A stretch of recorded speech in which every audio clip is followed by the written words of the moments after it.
Hello, everyone. Welcome to Optimus Fantasy Football. I'm Nate Polvogt, joined by my partner Cam White, and we are in Mobile, Alabama, fresh off of a week of Senior Bowl practices.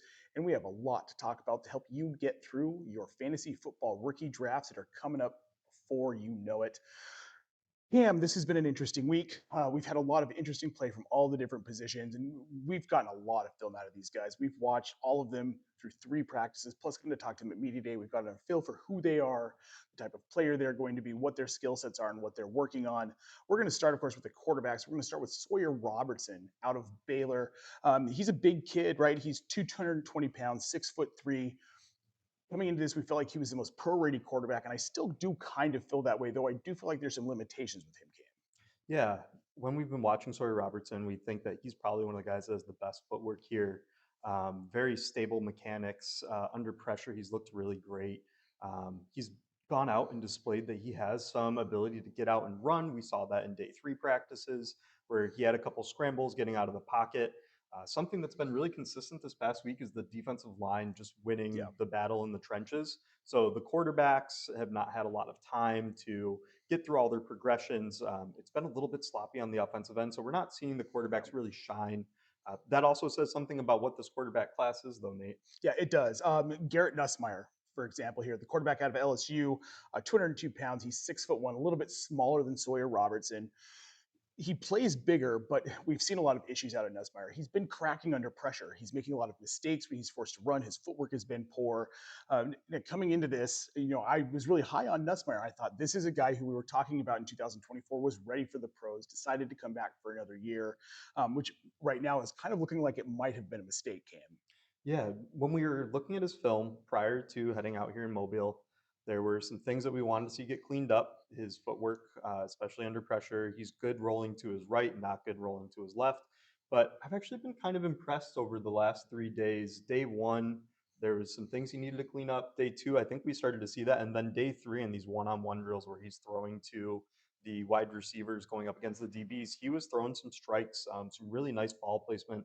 We saw Barry and Brown make a great catch in the end zone from Nussmeyer, and then they got together and the team celebrated. So, you know, heading into this, I thought that Sawyer Robinson was going to be the guy that I came away most excited about. And in my early rankings coming out, I still have Sawyer above him, but I've been playing with putting Nuss up there You know, because he's looked good. I think there's a world in which Nussmeyer gets in the right program with the right team. I think that he could excel. This is going to be one of those landing spot guys for me. Same with Diego Pavia. Now, he was a runner up for the Heisman. There's a lot of hype for him coming in here. He made one of the most memorable quotes early on in practices where he compared himself to Johnny Manziel, Cam. And when you watch him play, there is a little bit of that. He likes to sling the ball. It's almost like backyard football at times with him. But with that comes problems where Diego Pavia sometimes can be very undisciplined in the pocket and he can make poor throws and get receivers in trouble. And we saw a lot of that this week.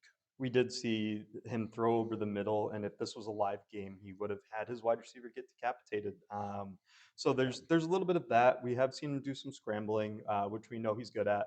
One thing I'm calling out across all of these guys is that if you were a running quarterback, there's been extra emphasis on staying in the pocket and getting through your reads. If you are not a running quarterback, we're seeing those guys do a little bit more scrambling. They want to show the pros that like, hey scouts, if you're here to watch me, like I have this in my bag. I did note that Pavia, when I'm watching his mechanics getting through from like upper body stuff, as soon as he dips the ball to get ready to throw it, he's had one of the faster releases out of these quarterbacks out here, which has been surprising to me. We didn't talk about it, but Nussmeyer has actually been the quickest to release that ball, and all the guys I've charted through all these drills we've watched. But Pavia's right up there with him. He's like the 1B to the 1A of Nussmeyer in this metric I've been tracking. Yeah, I think for me, the only thing with Pavia, again, this is going to be landing spot. Does he find a good coaching staff that can kind of rein in that attitude, rein in some of Mm-hmm. those mistakes, like teach him to have better footwork and show him why that needs to happen? One of the things I did notice about Pavia, he seemed a little uncoachable this week, where he wasn't necessarily taking some of the advice from these coaches. Someone who was taking the advice of his coaches, Cole Payton at North Dakota State University. For me, this was one of the more impressive performances this week, Cam. We saw a guy who had really poor arm form, was really jumpy in the pocket in college, come into Mobile, show that he'd worked on his arm angles, but he could still use those odd arm angles to get around defenders when making throws. He uses his feet really, really well. And that was never a question. We knew that he was a good running quarterback, but we saw more patience with that out of Peyton this week. Peyton actually when I just mentioned that little statistic on Pavia, he's been right in line with Pavia, sometimes beating him in these drills when we're watching their mechanics and seeing how quickly they get the ball out. Uh, Peyton's been a surprise. He's much faster at getting rid of the ball versus Sawyer Robertson when we're comparing the two of them together. Um, Great kid. We had a chance to interview him a few times this week, get to know him a little bit better. He's got a fantastic mind. He chose North Dakota State and stayed there, even though he only played 1 year in college. He chose that because it's a pro style offense, Nate, Yep. and it's going to prepare him for the NFL. And I think we're seeing that here at the Senior Bowl. And that was something he definitely talked about in his interviews, which we'll have clips of that coming out on our channel here shortly after the Senior Bowl game. He talked about that. He really liked the pro style offense. He felt like that would set him up for the most success going to the next level. And getting this invite to the Senior Bowl for some of these smaller school guys is a huge deal because now Cole Payton may not have been included in the combine. I believe, and I think you believe as well, Cam, that he did enough this week to get invited to the combine. Now, Absolutely. another player who I think we were going to see Taylon Green at the combine regardless. Yes. And he was fun to watch. But one of the things I noticed about Taylon Green, so he's 230 pounds, 6'6". He's Michael Jordan size guy. And being around him and seeing how long and lanky he was, you can see some of those issues when he throws because he's whipping the ball. And you get a lot of inaccurate throws, you get a lot of high throws. And that's going to be something that's hard for coaches to work on with Green. Yeah. His footwork has gotten better from day one to Yep. day three. We saw the coaches putting a lot of emphasis on that. We're still seeing him sail some throws, but like you mentioned, he's going to make his money at the combine because this is a guy that's probably going to be pretty close to running a 4.4.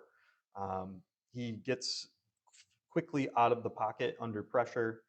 The throws that he's made, he actually had the longest throw of the Senior Yep. Bowl so far to Malachi Fields on an absolutely beautiful pass. He chucked it, I think it was like 61 yards on the run. Took absolutely no time to set up and get that thing out.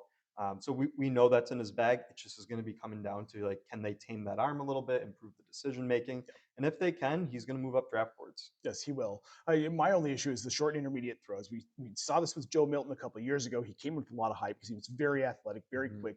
He was fun to watch at Tennessee, but he sailed those short throws, and that creates problems. You get receivers hurt, you throw interceptions. You need someone more reliable making those short throws. So Yeah. we'll see if Taylon Green can get there. He did not this week. The last one we're going to talk about, Luke Altmaier out of Illinois. He is 210 pounds, 6'1". I was surprised by Altmaier. I didn't have a lot really high hopes for what he was going to do this week. His film was underwhelming at Illinois his senior season, but he was actually surprisingly accurate compared to what we saw on a lot of tape. Even under pressure, he was moving well. He Uh-huh. was getting away from Yeah. pressure. He was stepping into the pressure to get away from it, moving in front of the pressure, which is something you see NFL quarterbacks do versus the run backwards like you do in Madden when you're in trouble, right? So that was impressive with Altmaier. And I really did like his accuracy on short and intermediate. And he has a nice long ball. He floated it here and there, but overall, I was pretty impressed with Altmaier, Cam. I liked Altmaier. I think he was probably the best game manager of all the guys we saw this week. Was really calm and composed in the pocket when we're looking at his footwork, comparing him to all these other guys because they're doing drills at the same time.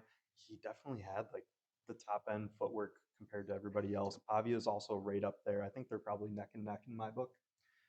I was surprised. I think coming into this, I had him on the lower end of all these QBs, and he's done enough to impress coaches that are out here, scouts that are out here, Yep. and make a name for himself and really shown what he's got. He's definitely been the most like steady day to day. He has, and to be fair, we're not moving up our draft boards in rookie drafts. But this is a guy that maybe pay attention to, see what happens at the combine, and landing spot with any of these guys is going to matter. All right, we're going to move on to the running backs, Cam, and we're going to start with Jaden Ott out of Oklahoma, one of the more exciting players we saw this week. He was a late addition to this, but we saw everything from him. We saw pass catching, we saw blocking, we saw smooth running, not just between the tackles, but to the edge. He did everything well this week, Cam. And what we're seeing when we're going out to interview this kid is that all of the scouts, all of the GMs, they're all getting time with him. It's been really tough to get an interview. And that's just speaks to like he's been showing out this week. He's Yeah. a guy that really was a fantastic pass catcher over at Cal, transitioned, and now he's not really had the opportunity that we expected him to have. I think he only had like 18 carries in this past season. Has suffered some injuries, so he's to me he looks like the best back, at least like in the top two. The next guy that I think we're going to talk about, there's a case to be made for him. I think he's a little bit more sturdy than Ott, but Ott's pass catching has been on display. He's been the first one to go through all the running back drills, which shows you that he's a leader and showing these guys like how to perform the drill well. I think he's got great lateral jump cut ability, gets up to speed really quickly, is top three in like navigating the holes with his ball carrier vision. Looks fantastic. He's a huge riser for me. I didn't have Ott scouted heading into this, and like I said, he's top two on my board for running backs coming out of the Senior Bowl. Yeah, well, and the other one of those top two is going to be Mike Washington at Arkansas. Yeah, Um, 6 foot, 228 pounds. I stood next to him yesterday, and I will tell you that he is a mountain of a man. There were a lot of things that we saw in Mike Washington's film from 2025 at Arkansas. One of them being that because he was in the offense with Taylor Green, he didn't get a lot of passing work. And in our discussions with him, that was something he wanted to come out and show he could do. He wanted to show that he could catch the ball. He wanted to show he could do pass pro. He wanted to show that he could clean up his passing routes.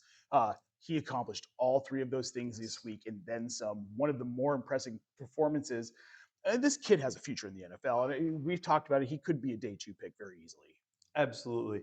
I have been very, very impressed with Mike Washington. He is a very sturdy runner. He's moving quickly in these drills. For being a guy that's 228 pounds, like he runs like he's more like 215 out there. Um, he said in his interviews that he had brick hands in high school, and it's something that he's really worked on. And he's been training, trying to come out and show that he has the skill. This is in his Yep. wheelhouse. He can give you pass catching downfield. We saw some beautiful over the shoulder throws from him. Pass protections looked pretty good. I Yep. will again say that these defenses have been giving the offenses problems. The linebacking core is really great here. So if you're watching the Senior Bowl on Saturday, know that the defenses are a little bit stronger than the offenses, specifically in the trenches. I mean, honestly, every portion of the fields look fantastic. But Yep. Mike Washington, we hope he pops during the game. And if he doesn't, he's done enough and he's to cement himself as a top two back at the Yep. Senior Bowl. Absolutely. Now, a player that we talked a lot about, we're really hyped on seeing this week was Jamari Taylor out of Virginia. Really cool story coming from NC Central, which was a Division two school, coming to Virginia, playing in a Power Five school. Totally different level of competition. Looked great on film. Honestly, I was a little disappointed with what I saw out of him this week. We didn't see that flash and that spark. We didn't see that power running. And that could have been a symptom of how they were running practices, the drills that Mm-hmm. they were doing. So we'll look at it at the game tomorrow and see what we see out of him. But I think he's down my board a little bit here. And as much as I liked him, and like I said, there are a lot of reasons that this could have happened this week, but he just looks slow.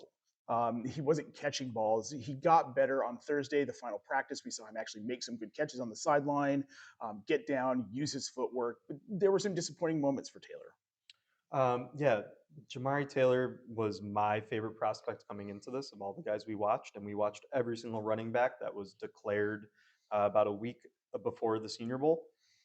I think day one and day two, maybe the moment was a little big for him playing. This is essentially an all star game.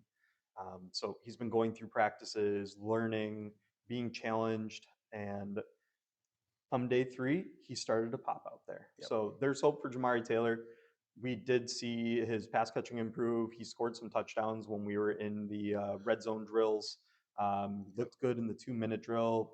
Improved his pass blocking over the course of the one on ones with linebackers. But the linebackers were really tossing guys around out there.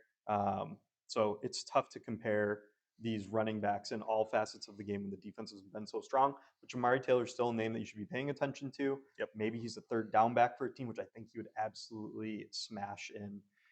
Good hands, can catch out of the backfield with proper hand placement, runs okay enough routes, doesn't get bumped off his routes very often. And when he runs between the tackles, he just follows exactly what the play was drawn up for, and he looked good doing that. It was just that these trenches were really shutting down the Yep. lanes. Yeah, it reminds me of Boston Scott a little bit and Yeah. Philly back in the day.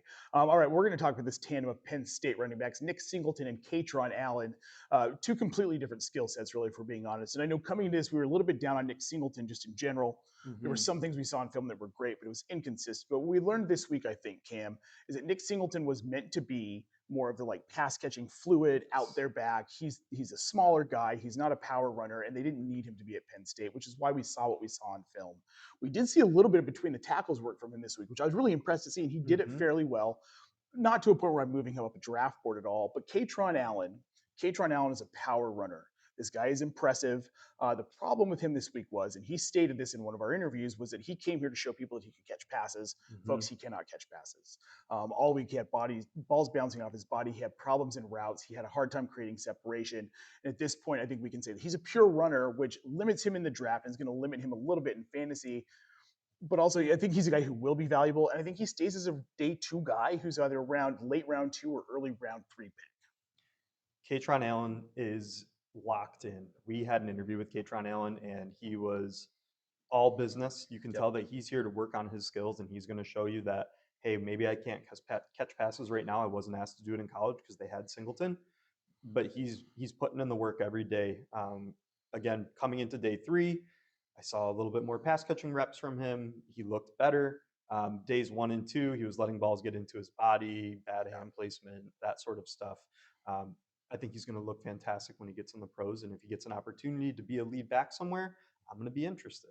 I would love to see him and Singleton as a 1-2 tandem at some point in the NFL. I think that would work out really well. Penn State was real smart to keep both these guys on the roster and use them equally.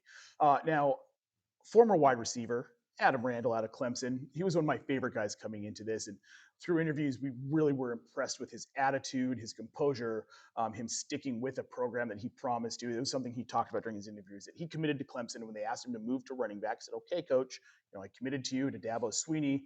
He went with it, and he is a very good running back.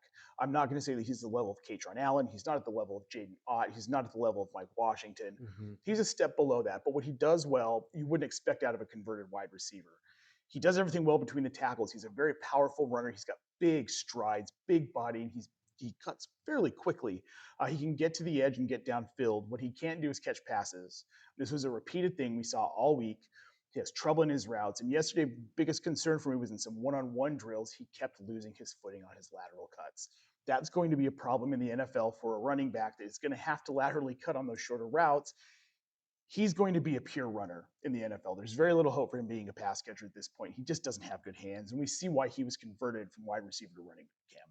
Yeah, I went through all of the film that we took over these past 3 days last night and started compiling, each player. And what I saw from Adam Randall was, like you said, he's good. He's a good runner of the football. He's between the tackles. He doesn't bust things out wide necessarily. He does have fantastic long speed.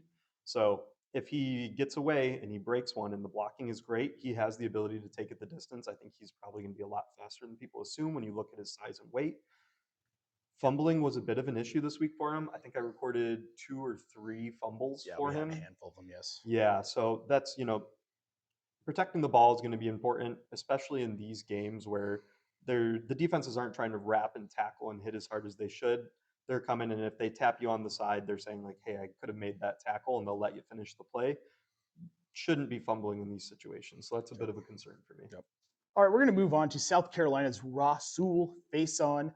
We didn't see a lot of him the first 2 days of practice. He was there. He wasn't getting a lot of reps, wasn't getting a lot of work, or nothing that we really noticed or was notable. However, yesterday in practice on Thursday, he popped and he looked very good, not just catching the ball, running the ball, but blocking and pass pro. And I mean, just all around, he seemed to understand the field. I don't know what coaching went on over those 2 days, why they were holding him back, but yesterday he really popped. Again, he's probably a day three running back at this point. We're not talking about a guy who's going to make a jump to day two, but he at least, very least, got himself an invite to the combine this week. Maybe he can up himself to an early day three pick. Not likely to be fantasy relevant, but was a fun story to watch this week. Day 3, he got some work in the one-on-one drills, catching passes.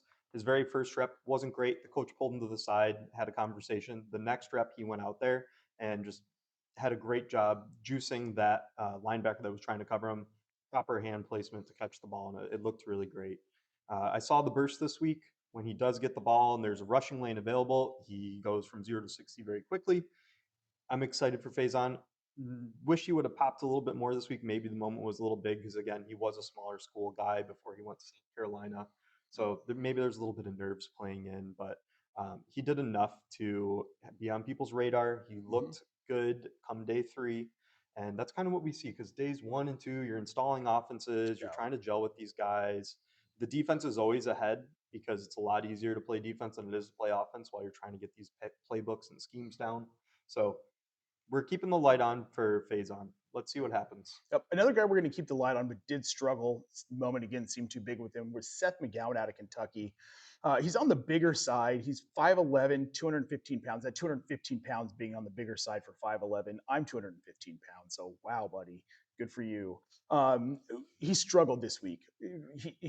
He seemed like a deer in headlights at times. He was making He was fumbling the ball. Yeah. He had ball control issues. His routes were ugly. Yep. His footwork was ugly the first 2 days. But we got to yesterday, and he seemed to like kind of compose himself a little bit. It still wasn't great out of McGowan, and I have questions because there are character concerns. And when a guy doesn't overperform in events like these, and there are the character concerns, it doesn't do them any favors. However, he's going to be at the combine. I think he'll have an opportunity there to maybe get more in front of these teams and show them the character concerns aren't there. But he's going to have to step up his performance if he wants to go anywhere near day three. McGowan is another, and you're sensing a trend here. Day one and two, they're figuring things out. They're not playing their best football that we saw on tape for what they were doing in college. And then day three, he did turn it around again, made some nice catches. We've got one in red zone drills where he caught a nice out route. I want to say it was Nussmeier that threw it to him, but regardless, looked good catching the football. Had a couple of really nice runs where he was breaking tackles, being evasive, coming out of the backfield, setting up his blocks, avoiding the guy that is sealing the edge on him. Those defensive ends have been killer this week, and I think he started picking up on like, how do I pick my spots out here and make sure that he is showing what we saw on tape in Kentucky. So I like McGowan still. I was hoping he was going to come out here and pop and be one of the better backs because I do think he has that three down skill set. But one-on-one drills versus linebackers, he was getting tossed off his routes, wasn't catching the ball very cleanly. Pass pro was a little bit of an issue in those one-on-one drills. But overall, day three, he really stepped up, and I think he's going to keep himself on the draft radar. So the last two guys, we're not going to go into these guys. We're going to tell you their names. Keon Owens out of Florida International. There was nothing exciting about his game. We didn't see much of him at all. I'll say this about Owens real quick. I liked his pass catching. I think he's got a role as a pass catching back. Sure. I went through all the tape last night, and his hands looked good. Yep. So he's got that in his pocket at Yep. least. Then Kalon Black, Indiana. He's a good running back. He's a power running back. I didn't see much else out of him. Does everything okay. Yep. It's like you need a running back. Yep. He can do all the roles Yep. well, but he doesn't do anything exceptional. Yep. Now we had close to 20 wide receivers this week, Cam, and we're not going to get even close to touching all of them because there are probably about 10 guys here that might be fantasy relevant in this class right Yep. now. And I want to go over the top ones here first. And this one was a bit of a surprise. Every year at the Senior Bowl, there's a homer pick, someone from South Alabama University they bring in to represent the city of Mobile. This year it was wide receiver Devin Voisin, 182 pounds, 5'9", profiles as basically Julian Edelman, Wes Welker type, right? Yep. But he was good, and there was something about I think it's something about being in your home stadium for your home people that gets these guys excited because we saw it with Spencer Pratt last year, the quarterback from South Alabama, ended up on the Packers practice squad. This is a guy who I think actually has a legitimate shot with what he did this week at getting into the NFL. He did all the things: sideline catches, toe tapping, really crisp routes, a lot of speed, a lot of speed. And we heard him in an interview yesterday where he said, look, I'm realistic about this. I know my shot at getting in the NFL is playing special teams, and he's ready to do that. And that kind of, let's go get it. I love to see. He's a fringe guy. He's a fringe guy in the way that like Chimere Dike was a fringe guy last year. He could also do that if he gets with the right franchise, Cam. He popped. Yep. He popped out there on the field. He was consistently getting open. He was winning in one-on-one drills. He had a beautiful catch on the left sideline in the red zone drills for a touchdown. He caught a lot of his tape, a lot of the film that I got ended up being him because he's getting open, and it was a guy that we wanted to like really start paying attention to coming out of day one. We said, what are the helmets that we didn't recognize and these guys that we didn't know who really popped? And It was Devin made a name for himself out there. Yeah, another guy who I think kind of made his name for himself, at least day three, was Cyrus Allen from Cincinnati. Yes. Not a lot to say about him other than like we just saw him complete his game on Thursday. Better route running than we'd seen the first 2 days. Good hands, actually getting targets, earning those targets in 11 on 11s, and doing well with them. He had a couple of touchdown catches and drills yesterday. Again, he's going to be a fringe guy, but I like Cyrus Allen. Cyrus Allen, I'm having a hard time figuring out where I'm going to place him in my rankings coming out of the Senior Bowl because there was a lot of stuff where I'm starting to like position around my like top 6, 7 guys. I was very, very impressed. Another one of those guys where we're looking at the helmet, we're like, oh, he's a Bearcat. Played the East West Shrine Bowl, did really well, got the invite to the Senior Bowl late, showed up here, and we had a conversation with him yesterday. And like, fantastic kid, Yep. is an absolute baller out there. There was a play in one-on-one drills where he just spun the DB like a top, had him completely turn his back to the play. Um, He's special. Another slot guy. He's absolutely going to be a slot. And let's see what he keeps putting together. I think he's going to be a riser up draft boards. Yep, I think so too. Two guys who came up my board at least, and we're going to tandem these guys. Kevin Coleman Jr. and Vinny Anthony. Vinny Anthony from Wisconsin, Kevin Coleman from Missouri. Both of them showed me that they can run routes and they can learn. Hmm. Vinny Anthony was not physical in the film we watched. He got physical Wednesday and Thursday in Yep. practice. He was getting physical in his routes. He was getting physical at the catch point, and his feet looked better. Same thing with Kevin Coleman. He's a smaller guy. He profiles as a slot, but he's Hmm. someone I can see being very successful as a wide receiver two in the right system. Maybe not year one, but definitely year two. That's how I feel about both of these guys. Again, these are we're talking fringe here, Yeah. but fringe to the point where Jalen Lane in Washington, he was kind of a fringe guy when we were going into the draft last year. I feel like these are guys like that. They could pop, they could be nothing, they could be complete and total bust, but they're guys you want to keep on your radar because they're going to be really good taxi squad guys come dynasty draft season. That's it. They're taxi squad guys. Yep. Kevin Coleman, fantastic slot wide receiver, played more physical than his frame shows. Yep. And Vinny Anthony is deceptively fast, really quick on his cuts. He was leaving guys in the dust when he was running the curls, any of like those button hook things where he's got to like stop on a dime and work back to the quarterback quickly. He looks great doing those. Coming across the middle, he looked great. Didn't see much from like him on deep balls, but any of that like short to intermediate stuff, he was really killing the DBs out there. Yep. Now, one of the more stout wide receivers we saw this week was Josh Cameron out of Baylor. He's only 6'1" and a quarter, but he weighed in at 223 pounds, by far the heaviest wide receiver, and he showed it. He plays incredibly physical. I could see him getting a shot to be like a wide receiver three on a team like Minnesota. They Yeah. just fired their GM, who we, funny enough, saw walking around all week, scouting players, lost his job this morning. But a situation, Denver Broncos could use a wide receiver three like this guy. There are teams that could use him. He's probably a day three pick, though, Cam. Absolutely a day three pick.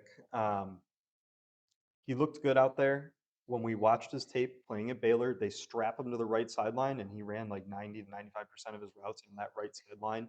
So was an X in the film at Baylor, but when we saw him out here, they're moving him around the formation. He's one of the guys that runs a really beautiful curl, can stop on a dime, gets physical with his size. He's good at fighting with his hands, coming off the line of scrimmage at the very top of his routes, creating separation with his hands. Like I said, stops on a dime for his size, Yep. and he's very physical with the ball in his hands. He's a guy that is going to be a yak machine.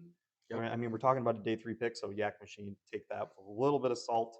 Um, I liked what we saw from Josh Cameron. I had him originally a lot further down my rankings coming into this one, and he's knocking on that like top 15 for me as Yep. I'm trying to figure out where he lands. Yeah, I really liked him a lot as well. Who I also liked was the tandem of Reggie Virgil and Caleb Oh yeah. Douglas out of Texas Tech. I can't say enough good things about these guys. They interviewed really well, very humble. They understand what they're here for. My favorite thing was Caleb Douglas saying that he idolizes Megatron, Calvin Johnson, the former Detroit and now Hall of Fame wide receiver. 198 pounds. He's 6'3". He's going to have to put some meat on his bones if he wants to play at Calvin Johnson in the NFL, but he did it in Mobile. He was very physical at the catch Hmm. point, really good feet. And the same thing with Virgil. Virgil's more of a burner. We Yep. saw him creating separation with speed at the line and good footwork. He has some work to do on routes, but these guys are a really good 1-2 combo. They showed that at Texas Tech. It's the Hmm. Big 12. This is what you get out of the Big 12 with wide receivers. I think they both have a future. Again, these are probably late day two guys. I could see Caleb Douglas sneaking up into the front end of day two, but not Virgil. I think Virgil is probably around four guy, around five guy. But I think he's one of the guys that could do something with that. 6'2", 188 pounds. You can line him up as an X or a slot in a lot of different schemes and a lot of different offenses. Both of them, I definitely see a future where you put them on the outside and they're running deep. They have great hands. Number of plays coming across the middle where the ball was high and they're getting their hands on it and getting hit at the same time and pulling that in. They were getting open, finding themselves ways to work inside of zone coverages. When they're having cloud be played against them, they're really great selling on their stems and getting just enough room for somebody to drop the ball in. One-on-one drills, they both shined. Plenty of film of them beating the DBs in one-on-one drills. I really like both of them. They're originally in, I think, top six when we did our show last week. Yep. And I would say like some of these other guys are making a case to push in front of them, but they're firmly cemented in my top 10. And it's really going to end up with like some of these other guys that showed out that from the smaller schools. Like, where do they end up landing? But these Texas Tech kids can both ball. They're Yeah. very similar in their profiles. when we asked Caleb Douglas in his interview, like, "Hey, what's the difference between you and Reggie's game?" He said, "There's no difference. We're the same guy," and that's what we thought coming into this. So it's really neat to hear him say that. Yeah, they're essentially dealer's choice. That's Yep. what he said. All right, Jacoby Lane. I don't want to spend too much time on this one. 196 pounds, 6'4". He looks like he's 10 years old. Baby face, but very physically imposing. We just saw him come out here and do what everyone knew he could do. We were quite unsure why he even showed up in Mobile, but it was fun. We got to see him play. Ted Hurst, Georgia State, small school guy. We were really excited to see. Unfortunately, he was what we thought he was. Coming from a small school, Georgia State, you could see that this competition was hard. It was hard for him. He was a little starstruck, I think, playing against some of these bigger school guys that were shutting him down like he was not shut down at Georgia State. He struggled with he struggled with press coverage a lot. He struggled with his routes. He struggled with his hands. He struggled with contested catches. Mhm. I don't think he did himself any favors this week. Like, kudos for trying, because otherwise you have no choice. He profiles as a UDFA to me at this point. Yeah, there was a lot of hype coming in for Hurst. If you're paying attention at this point in the offseason, uh, you knew about Ted Hurst Mhm. and you knew that he's not very physical. And we saw when he has to face any sort of physicality, he struggled a bit. Looks good running routes on air, has good hand placement. Like he does a lot of the wide receiver work well. He's good at selling on his stems, but it when he gets any sort of contact, his game just starts falling apart. And Yep. teams are going to see that. They're going to know, like, hey, this is Ted Hurst that I've got to cover. If I'm a little handsy with him, he's going to have trouble separating against me. Yep. Malachi Fields, someone we did not love coming into this weekend, but he changed, or this week, but he changed our mind, Cam. Really physical at the catch point. He worked on his hands. We saw some drops earlier in the week that we did not love. He fixed that by day 3 of Yep. practice. I was really impressed with Malachi Fields. I've got him moving up my board right now. Not too far. He's not in my top 5 yet, but I think there's a chance that after the combine he could be. One of our friends out here, we had a long discussion with him about Malachi Fields, and we were talking through what we liked on film, what we didn't like on film, and he's a Fields believer. Um, I've got him as my wide receiver 3 right now, coming out of Mobile. When we're talking about this Senior Bowl cohort of kids, really physical. I thought he was a good blocker, able to get off press coverage really quickly, can fight with a lot of aggressiveness at the top of his routes throughout his route, maintains his space, good at the catch point, and he is great at catching these deep balls. Like we mentioned earlier with Taylor Green, he was getting open deep frequently, and then Green hit him on one of the longest bombs that we saw at the Senior Bowl, and he made a spectacular catch to extend and dive out and catch that ball. And if I remember correctly, there's quite a few media members and like referees in the area, and that did not phase him. He still was locked onto Yep. that target and brought that thing in. Well, coming from Notre Dame, you assume, I mean, that's a pretty national program. So he's got to be Hmm. used to the scrutiny, which is what we expected. What I was most impressed with, the thing that's going to keep him on the field is his blocking in the Yep. NFL. He was not only good in pass pro, but on running plays, he was able to set the edge for the guys and get some of these guys around the corner. Adam Randall benefited from it a lot, Yeah. quite a bit. Yeah. Yep, He was springing guys open when they he were coming to was. his side of the field, and they also would put him in motion to be like almost in line, like in that slot area where he's going to be taking out whoever's like on that edge or helping like chip and release and go get the next guy downfield. And he looked good at doing that. So Yep, I think he's going to be a big riser. Maybe some people are already on Fields because he was at Notre Dame. So if you're helmet scouting, you like him. yep.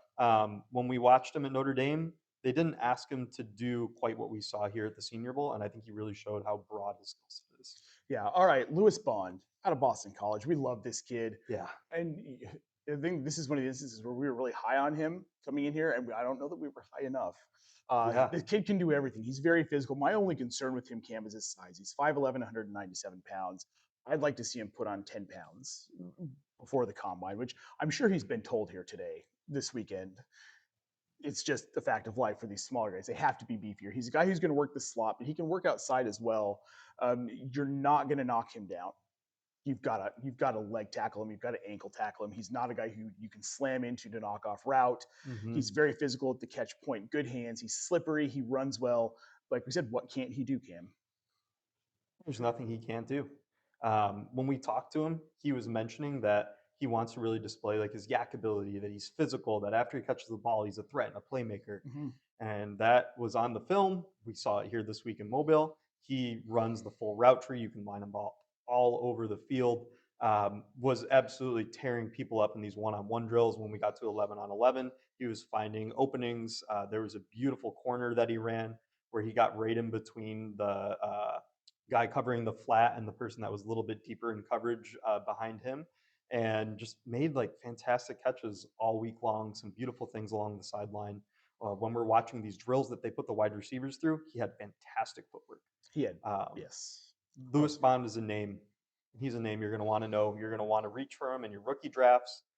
If he gets a landing spot where he potentially can be like, a top three target earner on that team, yeah, it's going to be good. you're going to want to know. Um, all right, burying the lead here. Hiram Montgomery from Woo! John Carroll University, a D3 invite. And we could talk about this guy for hours. We're not going to go into it super deep, but what you need to know is that he has only been playing football for 4 years, which is incredible. He's a senior. Again, John Carroll University, you've probably never heard of the school.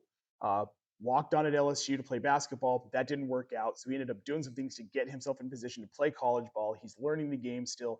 And Cam, I to say we were impressed with this kid would be an understatement. Not just the personality, but the skills on the field. And yes, he's still raw, but he understands. He still has some things to learn about running routes, footwork, catch points. But he was winning these jump balls all week long. He was getting up above the defender and making these beautiful catches, and his footwork got so much better. You could see the basketball in him, the catch point footwork. I don't know that there was a guy that had better footwork than him this week. We're going to keep an eye on this kid. We really like him. He is climbing up our boards. We're going to need to see a little bit more. And I want to see some of these NFL teams really catch the Mm-hmm. fever that we all got this weekend Yeah. in Mobile. But if that does happen, this is a guy that could be very surprisingly relevant come August, July for your rookie drafts. I don't know where to start for you guys other than when we were doing this helmet scouting and it's day one and we're trying to figure out like who's on the field right now. There's been a lot of people with the weather coming out here to Mobile that was screwing up flights. Some people we expected to see didn't show up. A lot of the media members didn't make it. So we're just trying to get an idea of like, did they move the rosters around? And while I was watching him go through drills, I thought he was Lewis Bond, which like we just Mm-hmm. talked about Lewis Bond, and I'm watching the gold helmet and I'm like, oh wow, he looks so good out there. Yeah. And then I saw his nameplate and I was like, Montgomery, who's this Montgomery kid? D3 prospect, played basketball at LSU as a walk-on, wasn't really working out for him. So we'll have like the full coverage of this kid, but essentially he went and played Olympic flag football so that he could get some film on himself, and then turned that into the ability to go play at John Carroll and just kind of like shined. Yeah. We're talking to him in these interviews and he's like, oh, I never had like one-on-one drills versus DBs, and I've never played against press coverage. They usually just play cloud against me in zone coverages. And we saw him working into space and zone. We saw him learning quickly to beat man. This kid learns really fast. Real fast. For someone who had never faced press coverage or man coverage, for him to consistently beat it all weekend is very Yeah. impressive. All right, folks, we're going to move on to the tight ends here, and this is an even shorter list of who's going to be relevant. There were 10 tight ends, I'm sorry, at the Senior Bowl. There are three of them that actually probably matter. DJ Rogers, especially, was one he's a blocker out of TCU, 242 pounds, 6'3", very physically imposing. His hands might actually be bricks. I can't confirm one way or the other. It was very similar with Nate Bokersher. We had Dan Villari out of Syracuse. Matthew Hibner, he was a South Alabama plant here. Oh, no, I'm sorry, he's SMU. He looked decent, but we didn't really see anything from him until day 3, and we really only saw the one touchdown. He wasn't a high volume guy in college. Most of these guys weren't. The ones that we really care about at this point, Josh Cuevas out of Alabama. Mm-hmm. He's got really good hands, and he was a high volume receiver when he was at Cal Poly before he transferred to Washington, then ultimately to Alabama. I really liked him. Not a lot to say about it. I'm going to need to see where he lands, but there's an opportunity here for him to be someone who gets a lot of work in 12 personnel. Mm-hmm. When we heard him, we had a chance to interview him as well, and we had a question come up of like, so why didn't they really use you in the passing game? He's like, I was telling Ty Simpson all the time, man, you got to get me the ball. Yeah. And it just wasn't how they were scheming up their game plans in Alabama. But he looked great catching the football this week. I thought he ran really crisp routes for a guy that we didn't see do a lot at Alabama. So I'm excited to see where Josh lands. Yep. And just we say low volume. He had 37 catches for over 400 yards and 6 touchdowns last season. It was a lot of red zone work, which is not a bad thing. We Yeah. love to see Yeah. that. John Michael Gillenborg out of Wyoming. This was a surprising one. Didn't expect a lot out of it. He was the second leading receiver for the Hokies. It's the Hokies for the Wyoming Hokies last season. And again, there wasn't a ton of volume, but it was still 47 catches. He had 5 touchdowns. Really impressed. 251 pounds, 6'5", really good attitude. He's a fringe guy. He's the one fringe guy here out of these guys. I think there's a chance, the right situation, we could see him as more of a slot tight end. Yeah, I think he's going to be a day three guy. Ran nice routes, had good hands. Didn't necessarily pop, but was consistently getting Yep. open and was good in the run game.